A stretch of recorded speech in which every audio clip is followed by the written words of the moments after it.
In 2011, Australia's weather showed why it's the most variable on Earth. Only 2 years previously, much of Australia had been in drought.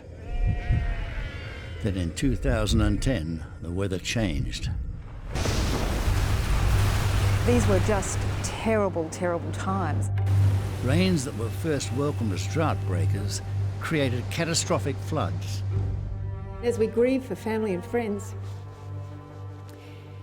and we confront the challenge that is before us, I want us to remember who we are. We are Queenslanders. Cyclones bore down on North Queensland, causing destruction and havoc. Well, because if I stand up, I'm literally going to get blown down the street. Now, time to understand and draw lessons from the weather that has affected us all. El Niño, the boy child. The global weather phenomenon that brought drought and bushfires had departed. Another has taken its place, first welcomed, then feared. This is what happens when La Niña strikes. The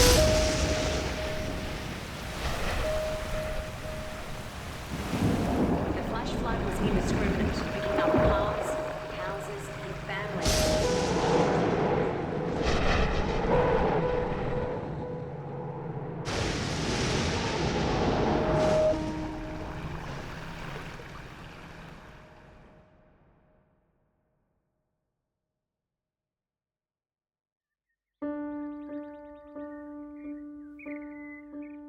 Come the end of 2010, Australian farmers had seen one of their best years become one of their worst.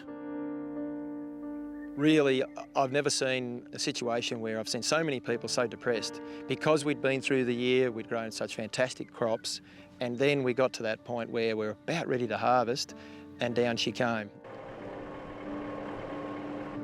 Farmers like Andrew Wiedemann of Horsham in Victoria had lived through years of dry, suffered in the 2009 Black Saturday fires, and now were desperately harvesting before rising waters bogged tractors and ruined A-grade crops. For some in the south part of Victoria, they haven't had an opportunity to get much harvest in at all, so the financial impact on them is massive. And I think there, again, that emotional impact of, yes, we've spent all this money, grown a great crop, got to that point and copped all this rain, you think, gee, you know, how many times can we get belted and we've got to pick ourselves up again and move on. How had it come to this? The answer, a weather pattern known as La Niña. During the rapid transition from El Niño to La Niña back in autumn of 2010, a lot of farmers were very happy. We had widespread rainfall through northern and eastern parts of the country, and the Murray-Darling Basin, which many call the food bowl of Australia, saw its wettest year on record through 2010, and that was after a succession of very dry years from 2001 onwards. But as the saying goes, it never rains, it pours, and in the end, many farmers had too much rainfall by the end of the year. Climatologists point to a 10-year cycle of more dry, then more wet. It would appear we've just begun a time of more wet. So there does seem to be in parts of eastern Australia a decadal cycle. In fact, the climatologists have given it a fairly grandiose title, the Interdecadal Pacific Oscillation. We seem to go from more La Niña to more El Niño type effects from decade to decade. So it could be, if that cycle does hold, it does indicate that we could be in for a wetter decade than normal. We don't know this is true, it's only a statistical relationship yet, and we don't know what could cause that, but it's certainly an area of interesting research. Meteorologists and weather reporters track the extremes of Australian weather, foretelling the events, witnessing them, then reporting on the aftermath. With severe weather warnings for flash flooding issued for northern parts of Victoria. Over the last 2 years, we've experienced the biggest weather extremes that you can in a country like Australia, only that they've all happened in such a short space of time. We have seen an enormous transformation in terms of the weather and, of course, our landscape as a result. This sort of rain is going to lead to worse flooding than we even saw last week. We have been living through extraordinary times. Virtually every single week we are breaking records for something. Whether it's rainfall or temperature, 100-year records are being broken, and they're really important as a benchmark because it allows us to appreciate just how significant these weather events are. 2010 has been nothing short of extraordinary in terms of rainfall across Queensland. Over the last couple of years, we have literally experienced every extreme in Australian weather. Not only has this been extraordinary as a meteorologist and as a weather presenter, but I think these are years that Australians will never, ever forget. The intense rains dealt a deep psychological blow to those in the bush. Farmers like David Jones in the southwest of New South Wales had sunk their savings into their crops and lost a lot. It's hard, real hard. Getting sorry. Getting at me. But yeah, it's not easy. Weather reporters witnessed physical signs of change. Formerly dry, even drought-affected parts of New South Wales and Victoria experiencing rains and flooding not seen for generations. But these weren't normal winter rains. La Niña produces bursts of tropical rain down through eastern and central Australia, and more so than the normal wet season rains. It tends to produce repeats, continuous bursts of tropical rain that come down carrying huge amounts of water, which we see as rain. The last time we saw a similar one to this was 1974, when of course we did see the similar type floods in Brisbane. So a strong La Niña really just produces tropical rain coming down much further. This particular one, we saw tropical rain even affecting northern parts of Tasmania, which is a much further southward movement than normal. The last time conditions had been seen like this was 1974, a legendary year. It was the year of Cyclone Tracy. It was the year of the Brisbane floods. 1974 was also a year of La Niña. We're always trying to look at the current situation and see how it does compare with what happened in the past. That's a very important function of what we do, and that enables us to get some sort of scale, some sort of importance on what's happening by comparing with the past. Looking at the past is a very important part of predicting the future, which sounds a bit strange.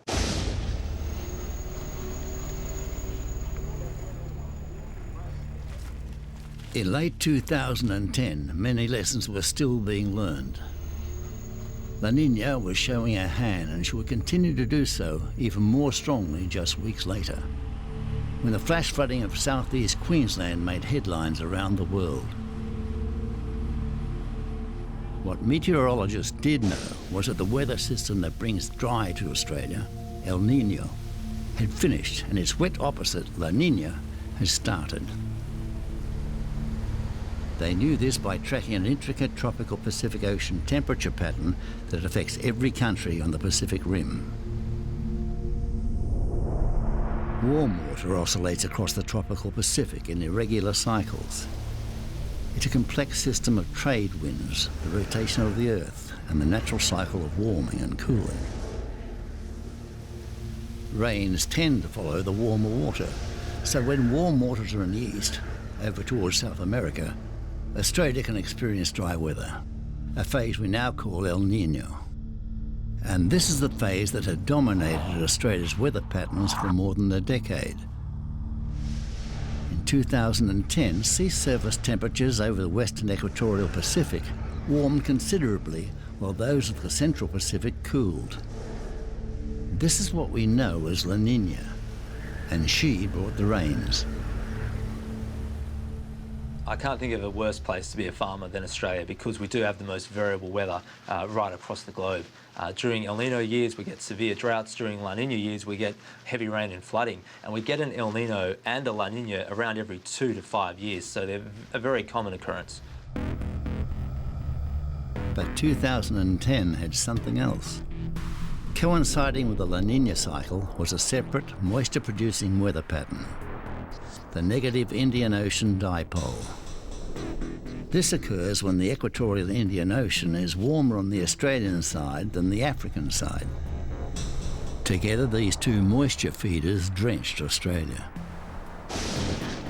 Let's look at the reason why we're seeing this heavy rain, Tom. Basically, we've got plenty of moisture coming in off the Pacific Ocean and the Coral Sea, not to mention a trough. Yeah, the moisture is pouring in and it's converging along the coast as well, these very moist onshore winds. So that's why we're seeing the torrential falls. It's almost the perfect setup for heavy rain. Weather watchers like to draw from history to compare and contrast statistics, and 1974 stands out. A year of rain, floods and cyclones. What we saw in 74 and 75 was the negative IOD and La Niña happening at the same time. If you look at the footprint of rainfall that we saw across the country during those 2 years and you compare it to 2010 and 2011 when we've got exactly the same climate patterns happening at exactly the same time, it is literally like a carbon copy, which is quite extraordinary.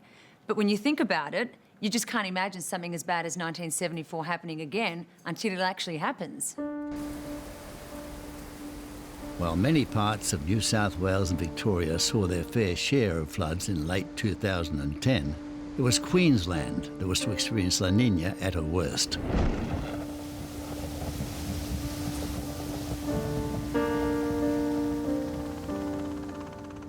On Christmas Day and for 3 days after, rains drenched central Queensland, flooding the coast from Rockhampton to Bundaberg, and inundating vast tracts of land all the way inland to Longreach.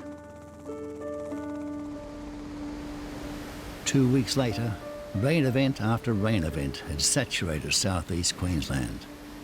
Then on the 10th of January 2011, an extraordinary downpour centred on Toowoomba, creating a wall of water. Whoa! Toowoomba tragedy was basically the combination of three things altogether that happened over a very short time period. Firstly, we had the pre-existing saturation of the soil. The soil was a sponge that was totally full from previous rain. Any rain that fell further was just going to run off. Then we had high-intensity rainfall for at least an hour right across the area. The official figures were something like 60 millimetres for the hour, but we believe from conversations with viewers and also observing the wall of water that came through Toowoomba, it could have been much higher, even say up to 100 millimetres in an hour between the rain gauges. Then we had the topography of the area, which also focused the actual runoff and the rain into a small area. So those three things together gave us that disaster at Toowoomba. The city sits astride the Great Dividing Range, 600 metres above sea level. The water had to go somewhere. You're talking about intense rainfall over a large area that is then funneled into one small area. So you're getting these hundreds of millimetres of rain coming rushing down, and there's only one place for this water to go. And in this case, it seemed to be straight through a country town. In fact, two country towns in particular that are now part of Australian weather history, Postman's Ridge and Grantham.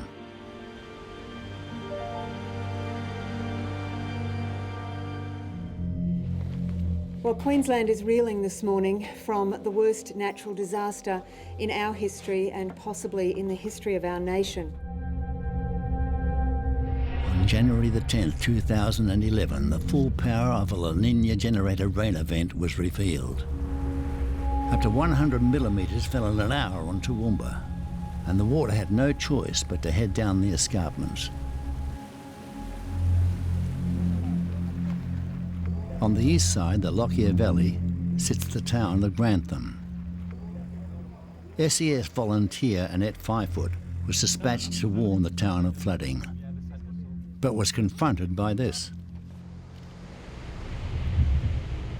We came around the bend up there towards the town, and suddenly the driver stopped because we could see a shipping container sailing across the highway. It just felt totally unreal. It wasn't possible. It was just a shipping container wasn't supposed to be in the middle of the road, middle of the highway. But so it took a few seconds for it all to sink in that there was something terrible happening. A severe weather warning for flash flooding had been issued for the area, but the utter ferocity of the water shocked everyone. The river rose metres in just minutes. Water seemed to be coming from everywhere, taking all before it.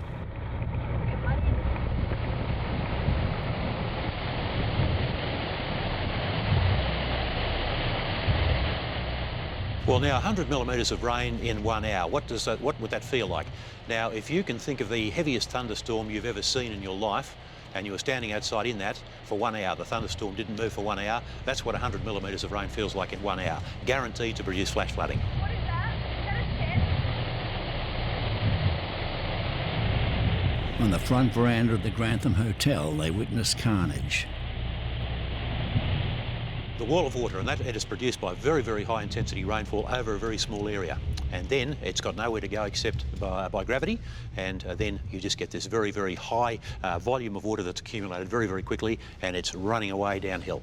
Brick wall went.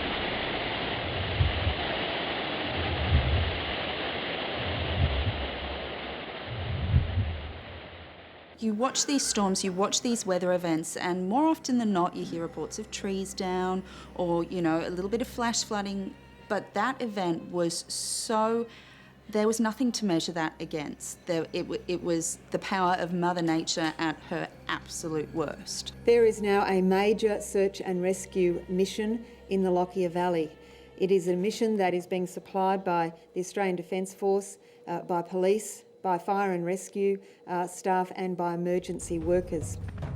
Queensland Emergency dispatches helicopter rescue service, piloted by Mark Kempton. Grantham was just a total shock. As we came over sort of the last of the little ranges between us and Grantham flying up the valley, we just saw an inland sea.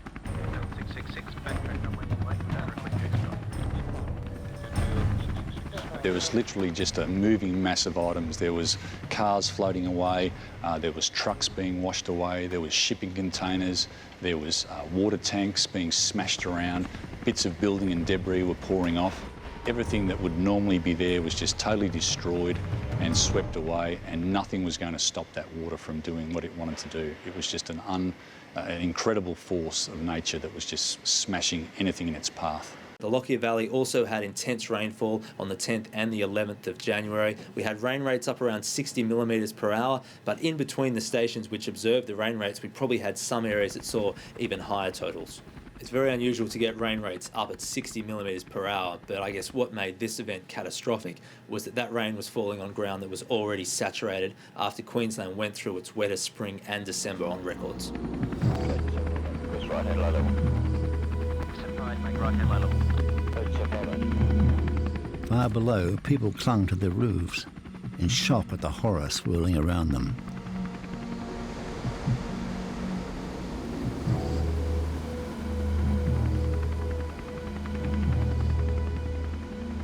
Among the rescued, a couple were still counting their blessings. Ken and Frances Arndt saw the water rising around their Grantham home and took to their car to escape. They barely made it 500 metres. So I headed up this road. I said, we're going to get out of this, we'll get out of this. But I didn't look up the road to see how high the water was, and this big wall of water hit us. Well, it lifted the ute up just like a balloon, just like there was nothing there. The car was swept away. Ken and Frances dove out of the open windows into the raging waters. We didn't realise how deep it was at the time because all we were worried about was saving our lives. And we were paddling in the water when we saw the ute completely submerged. And that's where I was washed from there, across in between these two trees, here, and then we ended up in them trees over there, probably 20 foot up the tree. Even up in the trees they weren't safe. The debris that chopper pilot Mark Kempton could see from the air was smashing everything on the ground. Look at the size of the thing. Well, this shipping container, I'd say, had missed me by 18 to 2 foot at the most, which would have devastated us, and the tree would have flattened us. We could not see people that were like the ants that were trapped in trees. As we came towards a particular house to get a group of people off the rooftop, they actually started pointing towards the tree line. The rotor downwash made the tree branches spread slightly apart, and we could see two heads poking up from the water level, looking up at the aircraft, and we were just like absolutely shocked.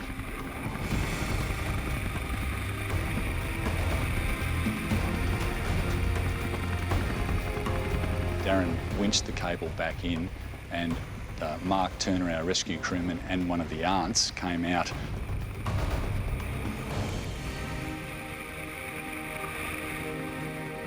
First to be rescued from the saplings and raging waters was Francis, soaked to the bone, scared, considerably shocked and near exhaustion, but alive.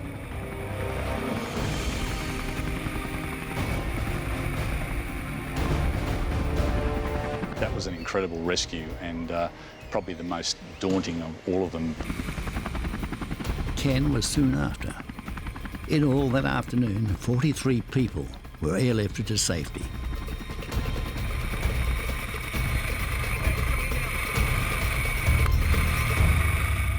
Unfortunately, I can confirm that just this morning we have a further death to add to the toll in the valley. We have a 13th victim has been found in a field near Grantham. People knew that we were going to tell them whatever was happening, whether it was good, bad or ugly, and we weren't going to sugarcoat it, and we were going to tell them everything they needed to know, and they could have confidence in the information. And that, for me, it was a very big learning experience, just about how important information is and how comforting it can be when people are facing the most terrifying prospects. To feel that they have some small control over this awesome power of Mother Nature. You need look no further than Postman's Ridge, also east of Toowoomba, to know the terror of having no control. As the water started to rise, Charlotte Bull pulled out a camera phone. I realised that it was coming up really way too fast, so I kept the video rolling while we ran inside. You can hear me in the video, and that's pretty horrible. I hate that. But at least I've got proof, because you can't understand it. You really can't understand it. Unless you live through it, you can't understand it. Charlotte, her mother Catherine and father Barry bolted to the second floor of their brick home as their entire lives downstairs were washed away. When the water came, it took everything that was outside and in the bottom story of the house went. That there was nothing that could withstand it. I had rung my mum and told her all the goodbyes and everything. No, we want to be together. We want everybody together. Charlotte Bull's video of her home being inundated gives a frightening first-hand glimpse into the horrors of flash flood. If you ever want to translate weather reports of rainfall figures and flash flood warnings into a mental image, this is it.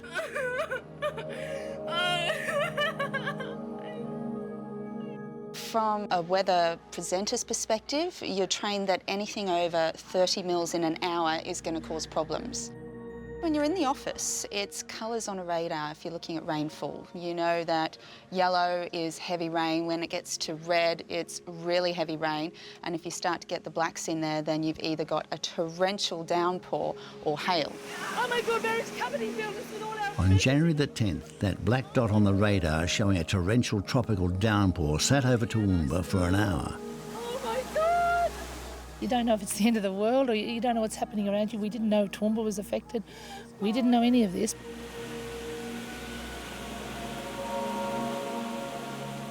We're useless against weather, and I think we have to respect that. And it doesn't matter how powerful we think we are, how much we can build and make and how strong we think we are. At the end of the day, if Mother Nature wants to flood us, she's going to flood us.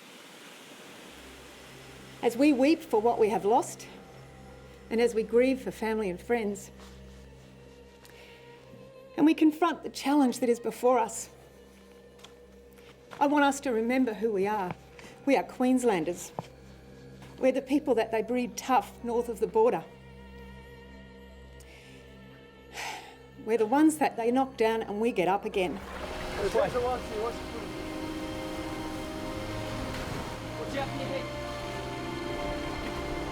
A lot of the information that I was getting was information that was tearing at my emotions, and I knew that it would tear at the emotions and the hearts of everybody who heard it.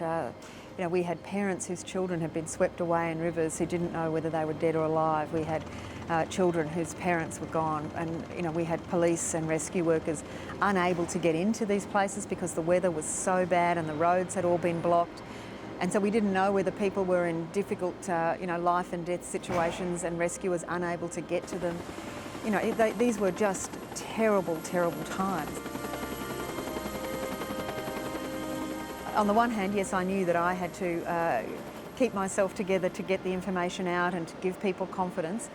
But I didn't think it was, and it was a very emotional, at a personal level, just as much for me as it was for everybody. I feel like it felt for a moment that the whole state, that everybody who was sharing in this event had a moment of when we were all just as fragile as one another.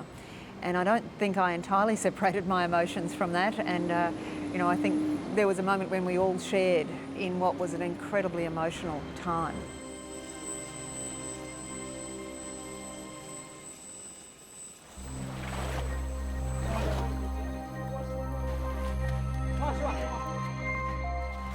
The Queensland SES, the Australian military, the police, specialist help and no end of volunteers can take a bow. Their efforts after the flood are impossible to fully appreciate until you've lost everything.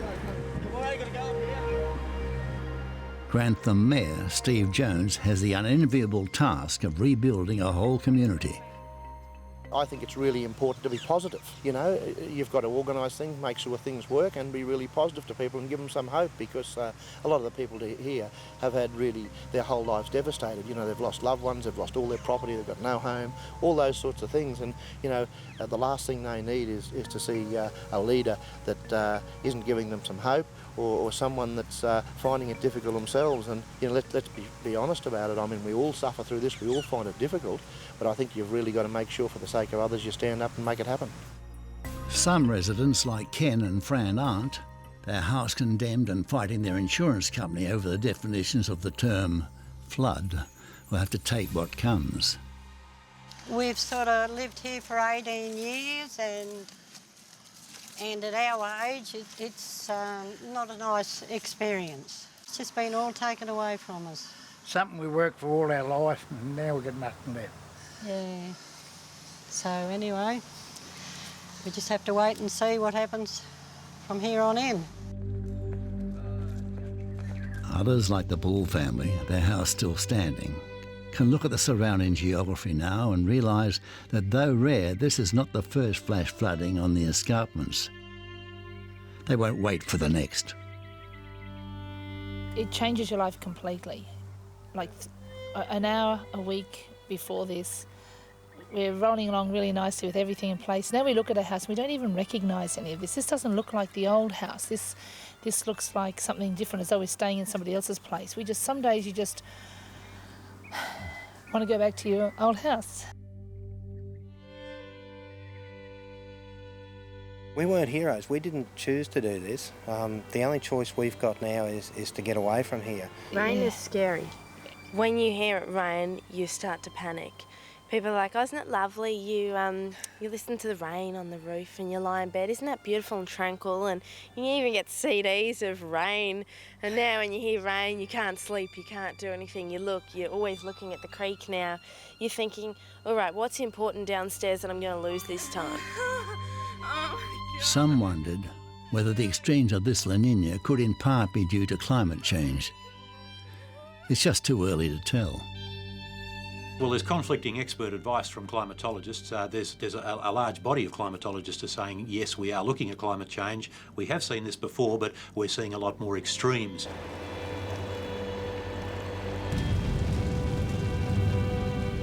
That's one body of opinion. The other body is saying that, yes, increasing temperatures will have some effect on things like El Nino and La Niña, but because our recorded history is not long enough, we don't know what that effect will have. So the jury's still out on that one, I would think, but there's no doubt that the whole issue of climate change is a relevant thing to bring up in this discussion.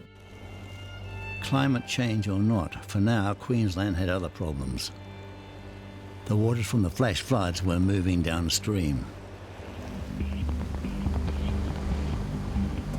The water that devastated the towns in southeast Queensland had to go somewhere. Much went west to replenish the inland waterways, but rains to the east of the Great Divide headed for the coast. First, Ipswich. The Christmas and New Year period has been anything but joyous for residents right throughout Queensland, with the last 3 weeks delivering some of the worst flooding that we've ever seen. Residents through Ipswich have had to watch the Bremer River rise at a rate of almost 1 metre an hour at times, swallowing everything in its path from roads to parklands to homes and businesses. It has put the city at a standstill, but the heartbreaking situation is that for a lot of people the worst is still yet to come. Once the floodwaters recede, they have to return to scenes like this and assess the damage. Then Brisbane watched as flood moved its way.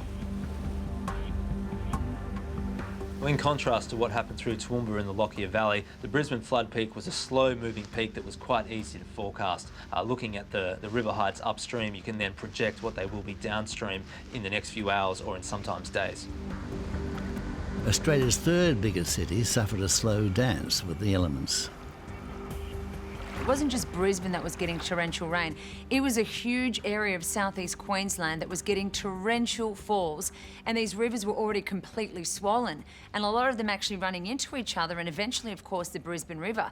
So Brisbane wasn't only dealing with its own rain, it was dealing with everybody else's rain and everybody else's floodwater.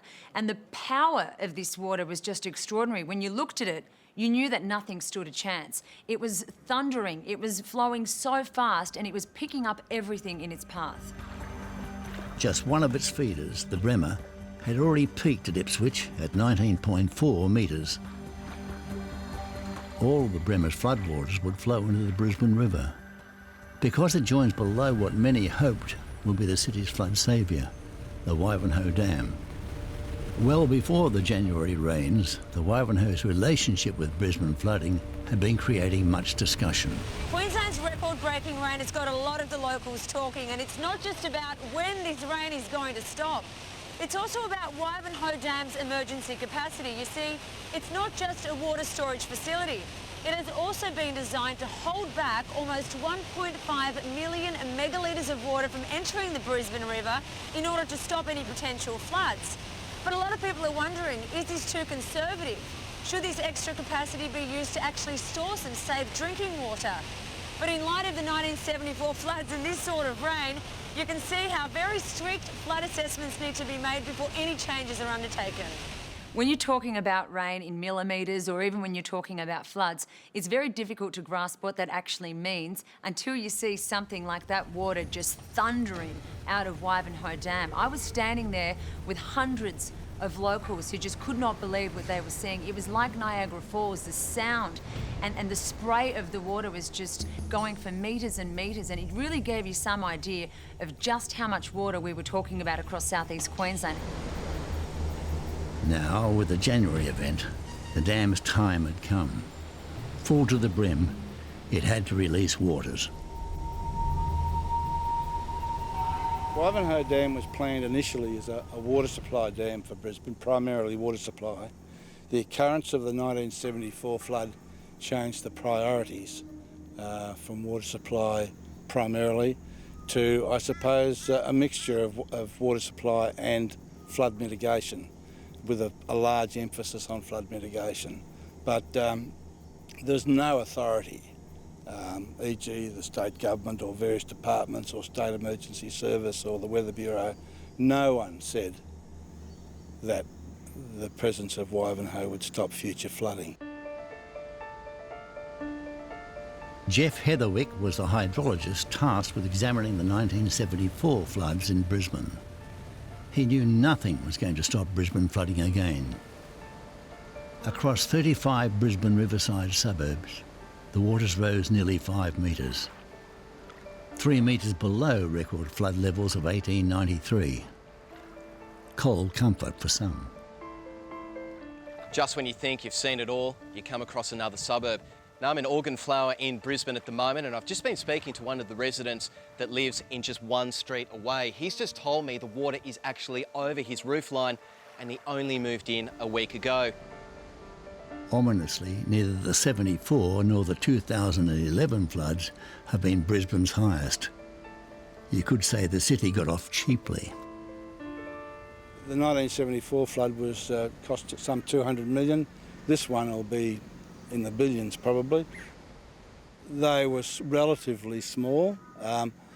If an 1893 or 1841 type flood occurred in Brisbane, oh, goodness me, it'd be terrible.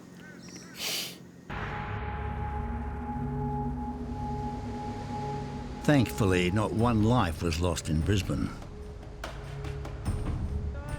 Though for two boaties chasing their runaway yacht, you'd have to say it was a close call. Oh my God.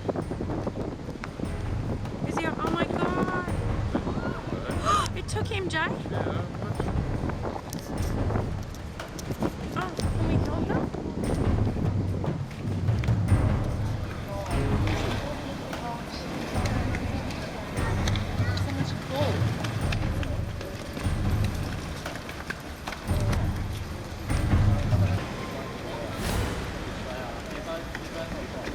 Oh my God.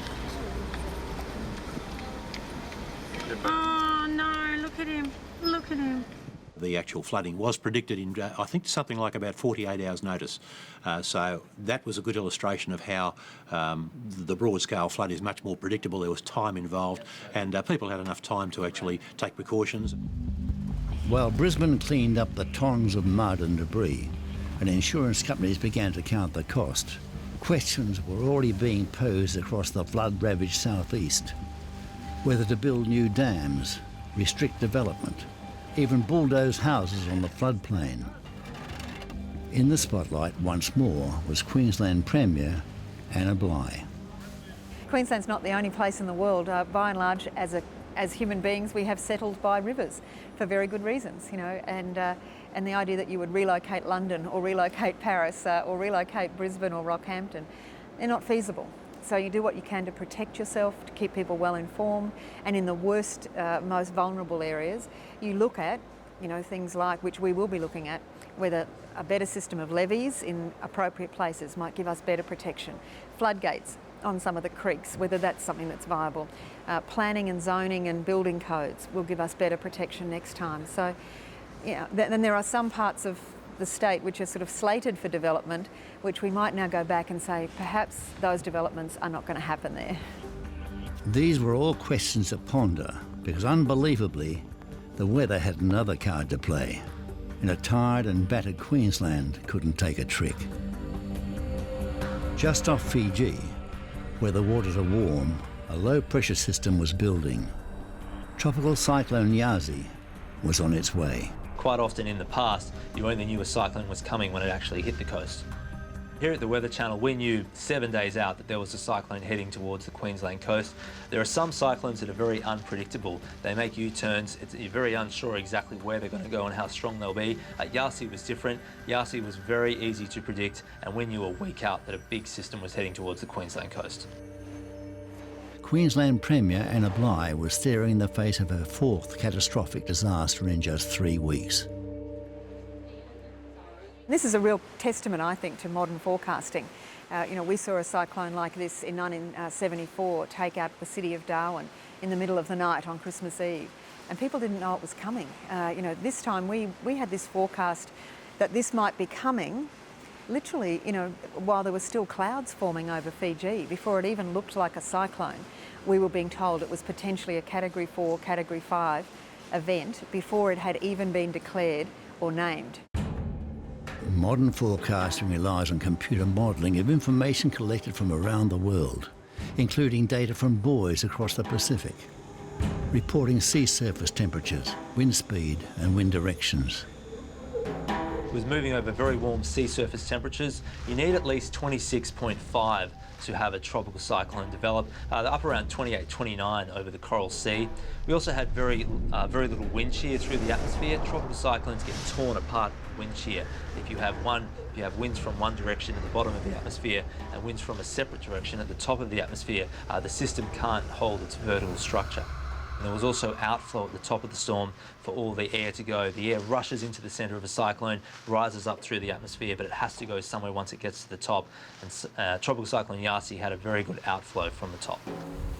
Queensland was ready, and Yasi arrived with a vengeance.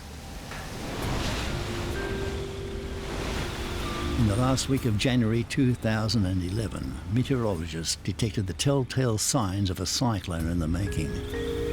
And every calculation showed it hitting northern Australia. So often when we're tracking cyclones, they are very unpredictable. They change their paths, they swing from here to there, and you never actually can pinpoint them until around 24 hours out.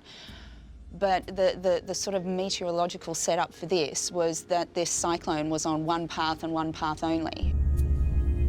Yasi started as a large cluster of thunderstorms over the warm waters off Fiji that started to spin. The spin of the Earth, which we call the Coriolis force, takes hold and starts to spin the cluster of thunderstorms around. And then you've got a tropical low, and if it keeps on intensifying in the right environment, it becomes a tropical cyclone. This is Tropical Cyclone Yasi as she bears down on the Queensland coast. You can see the heavy rain behind me and also the powerful winds. I must admit, it's quite a scary feeling at the moment here in Townsville, Queensland. You can be a weatherman for a very long time and never experience a weather system like this. But once again, it's a cruel blow for Queensland after one of the worst flooding disasters we've seen of all time. Tropical Cyclone Yasi shows no signs of weakening as she bears down on the Queensland coast. In weather terms, Queensland was punch drunk. The media had been saturated with images of havoc since Christmas, and the Yasi warning message was clear. We are now drawing close to the worst impact of Tropical Cyclone Yasi. We've got the warning area which stretches across a wide area of the coastline and also extends inland all the way to the Northern Territory border. Now, when messages change, there's confusion, there's disbelief, there's it's not going to happen to me. But when the message is the same day after day after day, you get through to people. People understand that this is not changing, there's no sort of room for error here, it's going to happen. This is severe Tropical Cyclone Yasi as she crosses the northern areas of Queensland. The ferocity, the energy of this system is truly amazing. You can see the driving rain, you can see the destructive winds, and every so often, when there's a powerful wind gust, you get this moaning from above. It's like Yasi is talking to me. It's like she's trying to tell me something, and I think she's really stamping her authority and letting us know how powerful Mother Nature is. The noise of the winds is something that I've never heard before. The best way to explain it is it sounds like there's a 747 over your head just consistently. It's like this roar. It's like F-111 sitting on your roof and just roaring in a stationary position. You hear this freight train coming at you, this roar. There's a loud screaming noise that some people find extremely frightening and will last with them for the rest of their life. She was telling you she was there and she wasn't going anywhere anytime soon and that she was in control, and you were sort of reminded once again of how powerful Mother Nature is and how insignificant you are.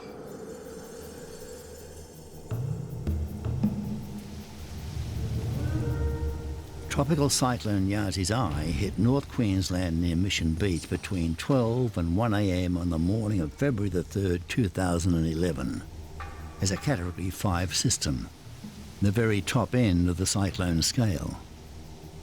When you're getting winds above 200 kilometres an hour, that becomes extremely destructive. That will blow roofs off houses, blow trees down, and certainly produce major storm surge along the coastline. Certainly when you get winds of that strength, you wouldn't be able to walk outside without being blown over. You're getting wreckage blown down streets. Flying debris becomes a huge issue for people outside. So winds over 200 kilometres an hour are deadly and destructive.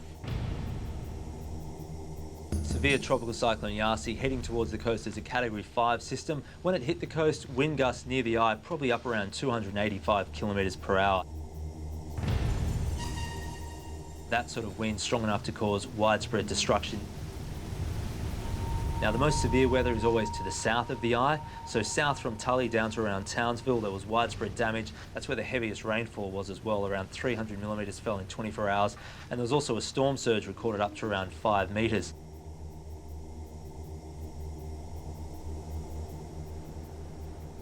The southern edge of the eye went right through the holiday hamlets of Tally Heads and Hull Heads. Beachfront houses stood no chance against a storm surge bearing thousands of tons of water, sand and rocks.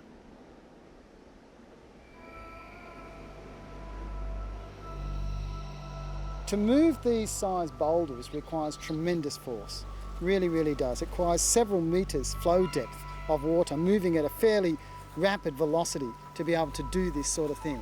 They're quite large boulders. They're over 1 metre across in places, 1.5 metres across. So some of them would be weighing a tonne at least. And they've just been rolled and bounced by the look of it and literally smashed into the walls of houses and knocking out brick walls that have been fronting the ocean through here. Snapping off trees halfway up, snapping off coconut trees at the base. Both the surge and the wind probably combined together. That's a tremendous force to be able to do that sort of thing. Fortunately, every resident along the beachfront had heeded warnings and left, except for the residents of one house. That would be the strongest blow I've ever been in. I've been in a few cyclones and around the edges of a few.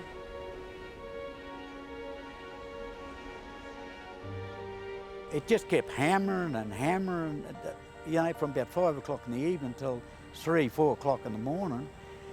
And, yeah, you'd get gusts, real strong gusts back off, real strong gusts. And I think the length of it and the noise was probably the most demoralising. It was starting to get to us. And that's where I think the shock came in later. Walter Adams and his brother ignored orders to evacuate and decided to stay in town to protect their dog. As a precaution, they fled to the brick house next door when Yasi took hold. It was a lucky decision that probably saved their lives. The amount of water that come up there, I'd say there's 1 metre in the house, then there's 1 metre jump up to the floor, so there's 2 metres at least. And I'm thinking, where's two metres of water coming from when you're on a 0.06 tide? And it come quick, really quick, eh? Storm surges were talking about the power of running water.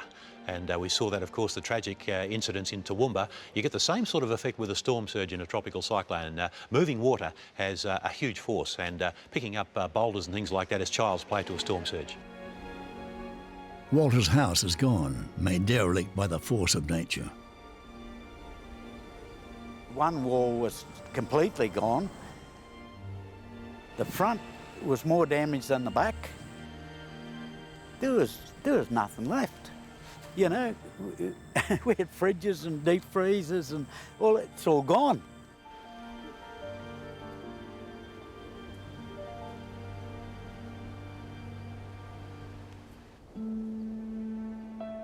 In Tally Heads, residents returned at first light, fearing for the worst and hoping to salvage something. We jumped in our car as early as we could, followed some people down through the cane paddocks and all the dirt roads, and came down here, and it was just jaw-dropping, mind-blowing, yeah. Russell Boyd's last experience of the cyclone was Larry in 2006. This time round, the damage was significantly greater. All the trees have been snapped off. The sea is now 150 feet closer to the house, and we had 6 feet of salt water through the bottom of our home, a surge, which took everything out. Most of our possessions, all the people along here, the possessions are strewn for about 200 metres back into the jungle there, what's left of it. It's just gone, everything, yeah.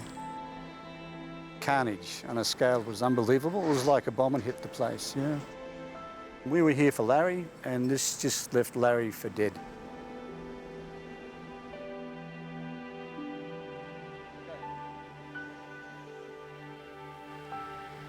Some residents will gather what's left and never return.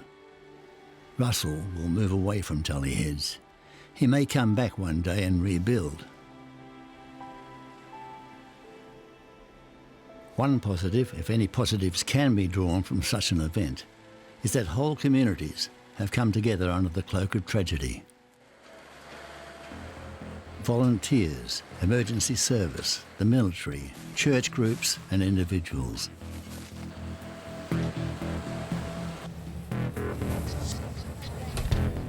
Without any shadow of a doubt. You know, we went through the most terrible of times, but we discovered the absolute best in people. People like Innisfail SES officer Alan Green. After Yasi, his first job was to clean his own house. It tears your heart and soul out, because all your life you've tried to make something better, to give your family something good, and then, you know, within 12 hours it's gone. Your whole life's just gone out the door.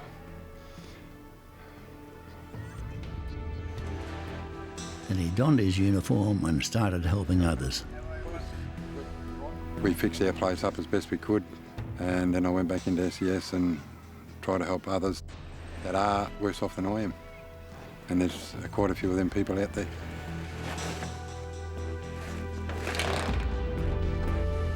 In 2010 and 2011, across the eastern states, and particularly Queensland, SES volunteers were clocking up plenty of unpaid overtime. The response that the SES personnel put in, whether they're locals or from down south, was just extraordinary. They were there, they all put up their hands, ready to go, got in and done a job. A lot of the public just like to know that there's somebody there that cares, and that SES is there to help them get back to some normality.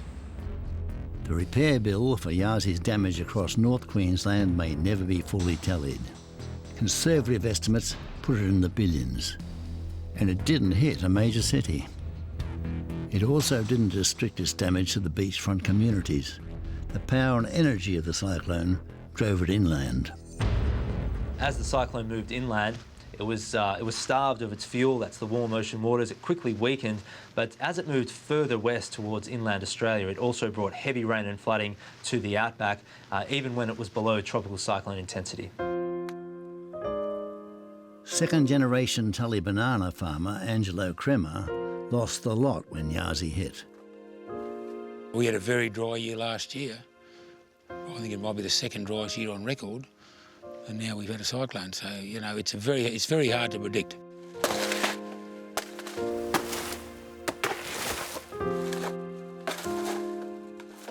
All he can salvage now are the plastic bags used to protect his crop from bugs.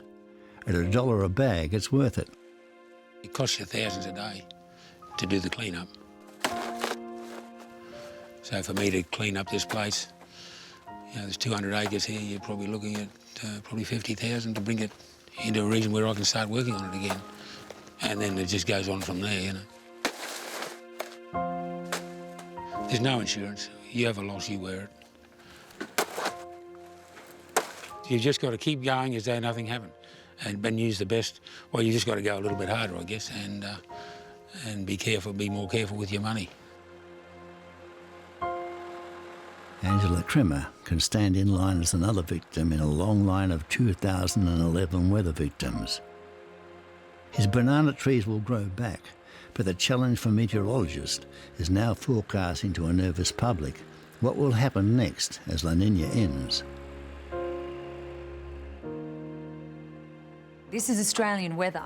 We're talking about a climate of extremes. There will definitely be drought again. There will definitely be record-breaking rain and monster cyclones coming towards our coastline. This is the nature of Australia's climate. The destructive negative impacts from flash floods to cyclones during this La Niña have been obvious for all to see. The positive impacts are more esoteric. The inland river systems of eastern and central Australia are the healthiest they've been in generations. And of course, with every major event, we learn a little bit more about the power of the weather and how to forecast it. We know there will be a next time when these systems occur again. We just don't know when it will be. But we can be confident that the lessons learned over the last 2 years of extreme weather will be invaluable when La Niña strikes again.